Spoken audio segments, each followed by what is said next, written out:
ಸನ್ಮಾನ ಎಲ್ಲರಿಗೂ ಜನಜಾತಿಯ ಧರ್ತಿ ಆಬ ಯೋಜನೆ ಜನಜಾತಿಯ ಅಭಿಯಾನ ಈಗ ಪಾತ್ರಗಳ ಪರಿಚಯ.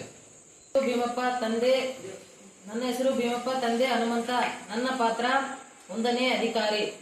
ದೇವರಾಜ್ ತಂದೆ ಹನುಮಂತ. ನನ್ನ ಪಾತ್ರ 2ನೇ ಅಧಿಕಾರಿ. ನಮ್ಮ ತಂದೆ ಹೆಸರು ಬಸವರಾಜ 1ನೇ ರೈತ. ಮನೋಜ್ ಕುಮಾರ್ ತಂದೆ ಹೆಸರು ಹುಚ್ಚರೆಡ್ಡಿ. ನನ್ನ ಪಾತ್ರ ರೈತ 2. ನನ್ನ ಹೆಸರು ಅಭಿಷೇಕ್ ತಂದೆ ಹೆಸರು ನಾಗಭೂಷಣ್.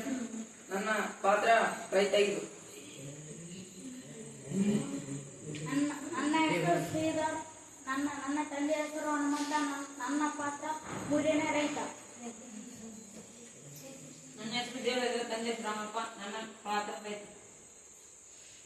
ನನ್ನ ಹೆಸರು ದೇವರಾಜ್ ತಂದೆ ಕಂಪ್ಲಪ್ಪ. 4ನೇ ರೈತ. ನನ್ನ ಹೆಸರು ಸೋಮಣ್ಣ ತಂದೆ ಹನುಮಪ್ಪ. ನನ್ನ ರೈತ.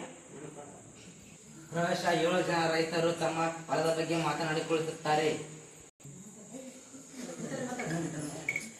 ನನ್ನ ಹೊಲದಲ್ಲಿ ಉಳ್ಳಾಗಡ್ಡಿ ಹಾಕಿದ್ದು ಎಲ್ಲ ಕಟ್ಕೊಂಡು ಹೋಗಿದ್ದಾರೆ. ಹೌದಪ್ಪ ಹೌದಾ, ನಮ್ಮ ಹೊಲದಾಗ ಮಳೆಯಿಂದ ಟೊಮೆಟೊ ಕೊಳತೋಗ್ಯಾವ. ಇರ್ಲಿ ಬಿಡಿ, ನಮ್ಮ ಹೊಲದಲ್ಲಿ ತೊಗರಿ ಎಲ್ಲ ಮುದಿರಿಕೊಂಡು ಹೋಗಿದೆ. ಇದಪ್ಪ ದೇವರಿಗೆ ಗೊತ್ತು. ಏಕೆಂದರೆ ಆ ದೇವರೇ ಇದಕ್ಕೆಲ್ಲ ಬಲ್ಲ. ಹೌದಾ, ಈ ಯೋಜನೆಗೆ ಹೌದಾ, ನಿಮ್ಮ ಈ ಬೆಳೆ ನಾಶಕ್ಕೆಲ್ಲ ಈಗ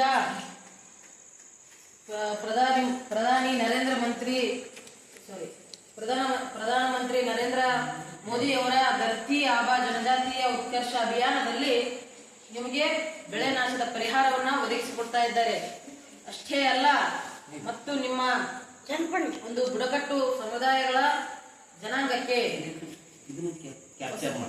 ವಸತಿ ಗೃಹಗಳು ಮತ್ತು ಇನ್ನು ಇತರ ಸೌಲಭ್ಯಗಳನ್ನ ಹಾಗೂ ಮನೆ ಇಲ್ಲದವರಿಗೆ 20,000 ಪಕ್ಕಾ ಮನೆಗಳನ್ನ ಹಾಗೂ ಶಾಲೆಗಳಿಲ್ಲದ ಊರುಗಳಿಗೆ 15,000 ಶಾಲೆಗಳು, ಪ್ರಾಥಮಿಕ ಶಾಲೆಗಳು ಹಾಗೂ ಅಂಗನವಾಡಿ ಕೇಂದ್ರಗಳು ಮತ್ತು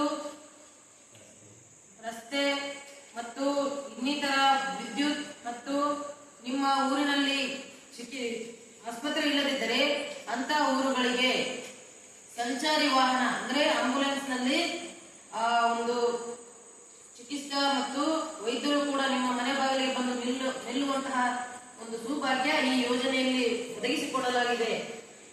ಇನ್ನೂ ಕೆಲವು ವಿಚಾರಗಳನ್ನ ನಮ್ಮ ಇನ್ನೋರ್ವ ಅಧಿಕಾರಿಗಳು ನಿಮಗೆ ತಿಳಿಸಿಕೊಡುತ್ತಾರೆ. ಹೌದು, ಇಲ್ಲಿವರೆಗೆ ಹೇಳಿದ್ದು ನಿಜ. ನೀವು ಇನ್ನು ಮುಂದೆ ಅಲ್ಲಿ ಇಲ್ಲಿ ತಿರುಗಾಡುವಂತ ಪರಿಸ್ಥಿತಿ ನಿಮಗಿಲ್ಲ. ಈ ಅಭಿಯಾನ ನಿಮಗೆ ನಿಮ್ಮ ಪಾಲಿಗೆ ಬೆಳಕಾಗಲಿದೆ. ನೀವು ನಿಮ್ಮ ಸುತ್ತಲಿನ ಪರಿಶಿಷ್ಟ ಜಾತಿ ಪಂಗಡಗಳ ಇಲಾಖೆಯಲ್ಲಿ ನಿಮ್ಮ ಹೆಸರನ್ನು ನೋಂದಾಯಿಸಿದರೆ ಸಾಕು. ಆಗ ನಿಮ್ಮ ಎಲ್ಲ ಕಷ್ಟಗಳಿಗೂ ಇದು ಸೌಲಭ್ಯವನ್ನು ಒದಗಿಸಿಕೊಡುತ್ತದೆ. ಹೌದಾ, ಈ ಯೋಜನೆ ನಮ್ಮ ಪಾಲಿಗೆ ದೇವರಾಗಿ ಬಂದೈತಿ. ನಾವು ಬೆಳೆ ನಾಶದ ಪರಿಹಾರ ಪಡಿತೀವಿ. ಹಂಗಂದ್ರೆ ಇನ್ನು ಮುಂದೆ ನಾನು ಯಾರಿಗೂ ಅಂಜೋದು ಬೇಕಾಗಿಲ್ಲ. ಯಾಕಂದ್ರೆ ನಮ್ಮ ಹಿಂದೆ ಭಾರತ ಸರ್ಕಾರ ಇದೆ. ಧರ್ತಿ ಆಬ ಯೋಜನೆಗೆ ಜೈ. ಧರ್ತಿ ಆಬ ಯೋಜನೆಗೆ ಜೈ.